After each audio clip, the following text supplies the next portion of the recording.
Mr. Eggplant presents... Hey guys, Tyler here, and thank you for checking out this video. And I promise you guys I would not give up on Dark Ranger, and my patience has been rewarded. In 11.07, Dark Ranger got some sizable AoE buffs, and now it's my go-to Mythic Plus spec for the rest of Season 1 and into Season 2. So I hope you guys enjoyed this run, because it was a ton of fun. So I am playing Dark Ranger, and my build will be found down in the description of the video. But here at this first pull, we pull everything in front of the stairs, plus the right gatekeeper, and then the patchwork soldiers will come in intermittently. Literally everyone's doing over 6 million DPS here in this first pull, so shout out to the entire group. Everybody's putting in a ton of hard work, and it's really paying off. I'm so proud of the work that we've done so far. We now have 5 of 8 timed at a 12 or higher, and then we have 113 done, so we are getting ever closer to that fabled 3k IO score. I hope to get there in the next couple of weeks. But speaking of my build, so I am using a slightly different AoE build than normal. I have the points down into Razor Fragments, into Salvo, just like normal, but I'm actually not running Streamline, and I'm running Bullet Storm. So you get a ton of damage from your multi-shot, particularly in dungeons that have a ton of trash, like the Necrotic Wake. And some of those other goals that I wanted to speak about is getting all of that hidden damage on a Dark Ranger, like Bleak Powder. Whenever you have trick shots up and you send a death blow or just a black arrow in general, it will cause it to do a burst of damage when it hits the target. It does not use your trick shots buff, so then you can follow it up with an aim shot or a rapid fire and still get good value there. But you do a ton of burst damage. In fact, it did 7.8% or around 250 million damage just because I had my trick shots up. So it's vital to your success, and I hope you guys will start to implement that if you haven't already, since it was buffed by 25% in 11.07. I have 2 other goals. One of them is in regards to steady focus and using your steady shot as you're running up to a target. I am perfectly fine with spending my time casting those steady shots because they do lower the remaining cooldown of my next charge of aim shot, thanks to Pincushion. That's huge. That was added in 11.05. And then I am just going to use True Shot as much as possible. I just want to have it up for my boss pulls, but then also for like priority burn sessions, if you will. For example, on Amarth, having it up for the ads, for Surgeon Stitchflesh, having it up for when he's actually pulled down from his platform.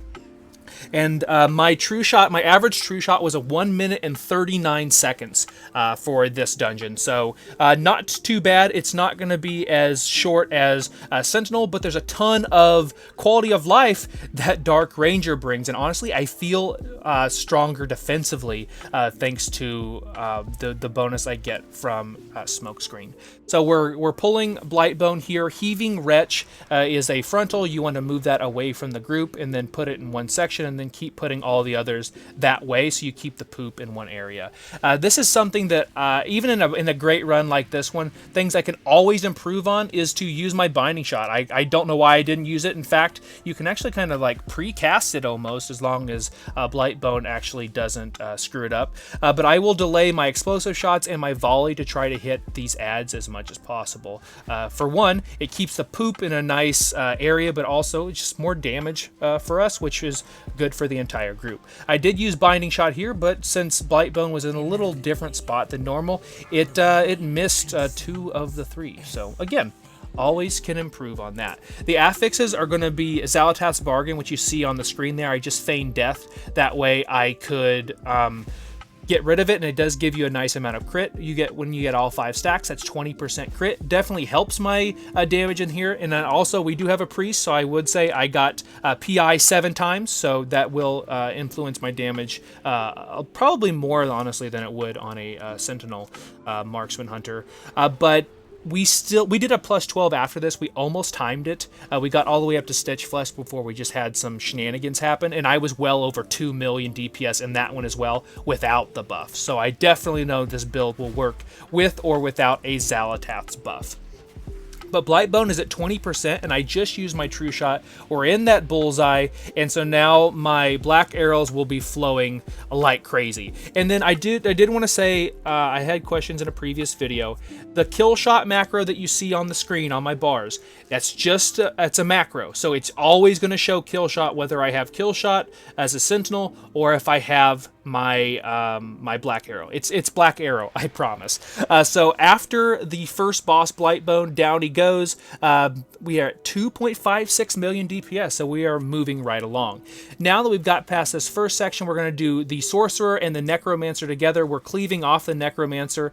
I am doing a bunch of AoE damage, yes, but I would still be doing the same rotation, whether this was single target or for AoE. It would just be replacing multi-shot, which is, by the way, doing more damage thanks to my bullet storm. So in theory, yes, I am padding and cleaving here, but it's still getting good damage on that necromancer. The mages is something that you want to get that frost bolts volley. That will just KO your group. That's what usually will kill you on Amarth as well. If you get the circle like Oddwin has, we'll talk about how you can deal with that. We have a bunch of defensive options thanks to Smokescreen, gives you more healing, and then more defensive ability when you actually use your heal as well. For this pull here, we like to say we want to bully the Mender and then just cleave off the Mender. Our Teach actually deals with the Marauder, so we don't really have to worry about that. And then you can use your Intimidate to deal with the Mender's explosion as well if you want to. Alright, so speaking of my build, so I'm a 636 item level marksman hunter in this run. My total damage is going to be 2.18 million DPS for the entire run. And then my stat line is 38% crit, 14% haste, 12% mastery, and 4% versatility. And I do have the 645 circlet ring, and the citrines I have is Stormbringers, Fathom Dwellers, and the legendary skippers. So on this, the Dark Shroud came out. You use Trank Shot on that. That it just pings damage. It's absolutely insane. There for I got the circle on me, so I went ahead and used 2 defenses. I probably didn't need to do that. I used my Fortitude of the Bear and one of my Survival of the Fittest.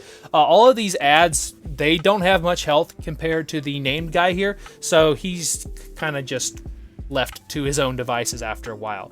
Grim Fate is what Sai has there, and that's the circle. So you can just use 1 defensive. You don't have to use Turtle. I would probably not use it on that pack because you might need it on a later one.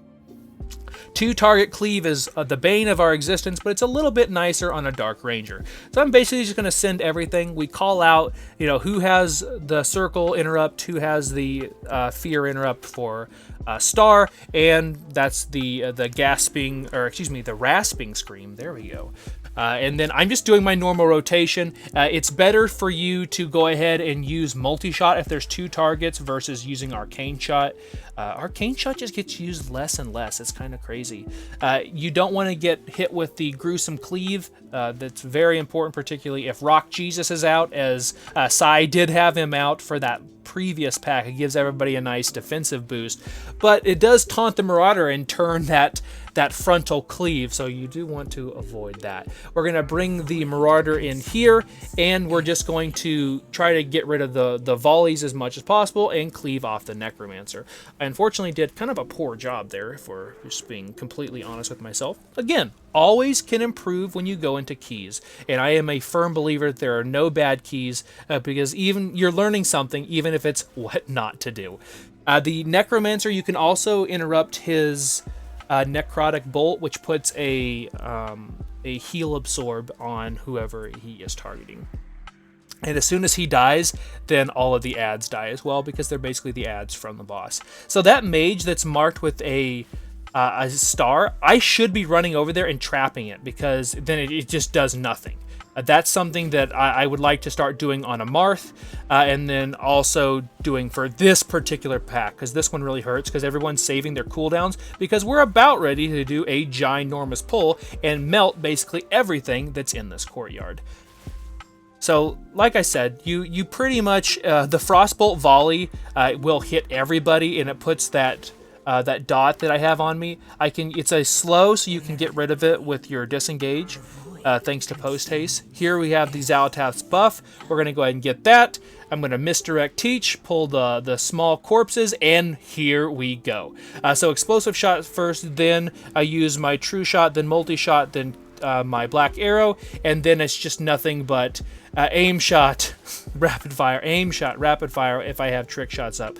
We absolutely annihilate this pack. This pack, even a month ago, even I know we had rings and all that, but like our gear level is pretty much the same. We have just learned to massacre a lot of these packs, and we've learned where our cooldown should be popping up, and the group is really gelling quite nicely. Whether Teach is playing his myriad of tanks or Karm is playing her myriad of healers, everyone is doing an amazing job. And this is my normal spot where I say thank you so much to Teach. He is so nice to me by bringing both of those bone carvers in and then the monstrosity so I can cleave. Thank you so much. I know he doesn't do it just for me. Like my damage will, if my damage is higher, it helps the group. So it makes complete sense, and I really appreciate him with the forethought to do that for me, and he points it out. So again, buddy, if you're watching this, I do really appreciate it.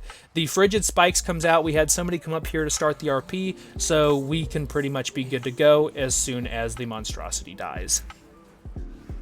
There's the Xal'athath's buff. We're going to go ahead and get rid of that. Shatter goes out. We don't have to worry about that, but we do have to worry about the Frigid Spikes because they will one-shot you. I lagged when I was on Mechanome a couple weeks ago and got obliterated for like 10 million damage. Alright, so we are moving right along in this key. This is pretty much front-loaded with our enemy forces. Here comes Amarth. Teach is going to bring him over to the corner, and here we go. So you want to use Trank Shot to get rid of that Frenzy buff. I don't remember what the actual name of the buff is, but it's a Frenzy of some description. You can interrupt Amarth if you want to, but right now the priority is the mage. So the mages did get annihilated there. I saw the hammer come out from either Teach or from Oddwin. Either way, paladins were making it work and making it look easy. After the ads die, which you can CC the ads as well, as long as they're CC'd, they won't blow up and kill you. But if you don't kill them all, you flat out die. So I did hold my true shot for the trash just to get through it. Is it pad? Yes, but it's also like that's where whenever we lose on some of these higher keys, it's because those go out. Like that's just straight up. That's what happens. Land of the Dead comes out where you have all of your ads out here. I drop my frost trap, and we're gonna leave that mage trapped the entire time, and you'll see that it'll be a-okay, and we don't have to worry about it. Get that last Xal'athath's buff up. Amarth is melting very quickly, just below 30% health now. We're just going to let that mage stay there. Everybody has to understand they have to leave it, because if it pops out now, we're dead. Like we're straight up dead.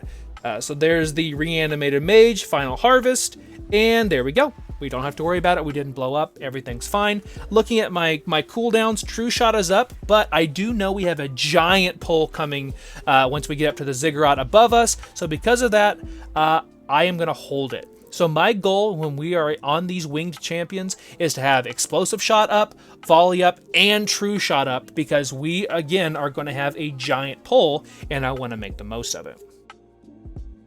So up to the Ziggurat we go. We are really moving through this key. I never really realized how fast we were going. I wonder how close we were to a 3 chest. Probably somewhere in between a 2 and a 3. So I will always pick the corpse collector that you see me targeting right now. That's my interrupt. I'm going to use my misdirect. He's going to pull the spare parts, and here we go. So Explosive Shot, Volley, my True Shot, and then I lead with Rapid Fire, Aim Shot, Aim Shot. So now that's not going to be as fast because I don't have Streamline, but it doesn't matter. When you get full stacks of Bulletstorm, that is just doing crazy damage. And so you pretty much don't worry about it. In fact, my total DPS for this entire dungeon just went up by like 0.1, so 100k for the entire dungeon just from this one pull. It melted pretty fast, and we do save an orb for this pack as well. Otherwise, I think Teach has a shield and then an orb as well. He brings the stitch work in with these other collectors. Collectors have those 2 interrupts that are priority. One of those is Gore Splatter there. It puts a disease on everybody. You can get out of it thanks to Feign Death.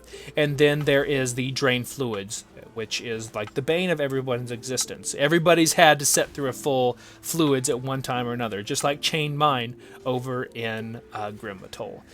So these go down fairly easy. We're going to have this 2-pack here that gets pulled in the other one, but we wait till this first cleaver goes out before we do the next pull. Just a nice quality of life, and I really appreciate Teach that he does that. So I'm going to go find that corpse collector here, and I'm going to try to use my... try to have my trick shots up before I'm using those black arrows. I actually didn't proc a ton of black arrows in this dungeon as I went back and looked. So I could have actually done a lot more damage, but you know, it is what it is. I know I can use True Shot 2 more times, including what you just saw, before we get to Stitchflesh. So I normally use it on this corner pack, and then we'll get the 2 guys in the middle. I won't have it up for that, but then I will have it up for the left corner if it is like right in front of me. It'll be on the just underneath where my rarity is. Is it Gore Grind? I think it's Gore Grind. That's the one that I can use my True Shot on. If I use it there, by the time we get or Stitchflesh comes down, I'll have my True Shot. So there's 2 different assistants here. One does the fixation, which for us it was on Karm, and then the other one does the drain fluids. If you are somebody and you want to hit both of them with the throw cleaver, they do a ton of damage, as you just saw. They'd be like, you know, probably 4th on our DPS meter if they were in our group. If you do get targeted with the fixation, you can just feign death and you don't have to worry about it. But of course, since I can do that, I rarely get it, which is frustrating, but you know, whatever. So we are at, this should be right at 4, or just under forces, I should say. We're a little bit over on our force count, but it's kind of inevitable in this key. There's not too much that we can cut.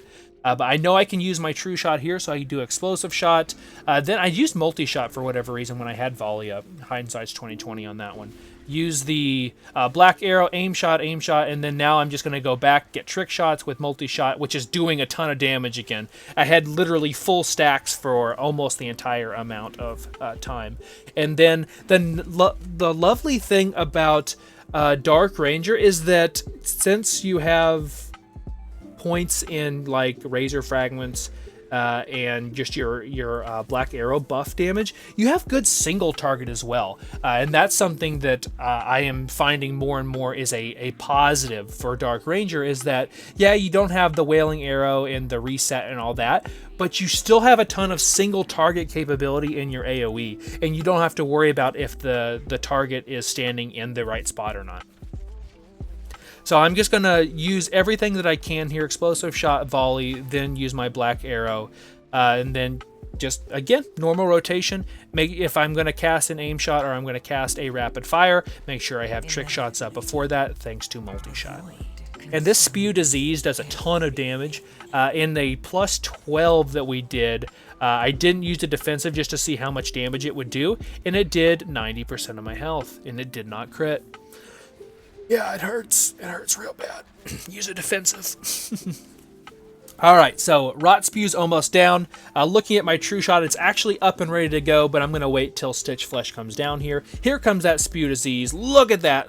65% of my health. Good Lord, I had a shield too. That really hurts. All right, take a drink of water, and here we go. Stitchflesh creation comes out. I'm going to use all of my normal just rotation. We're going to have to do damage to it, because if we don't, it'll be up too long when the second creation comes out. You want to drop good ichor puddles. That's usually what I say on here. Make sure you line up that meat hook. Here comes Stitchflesh.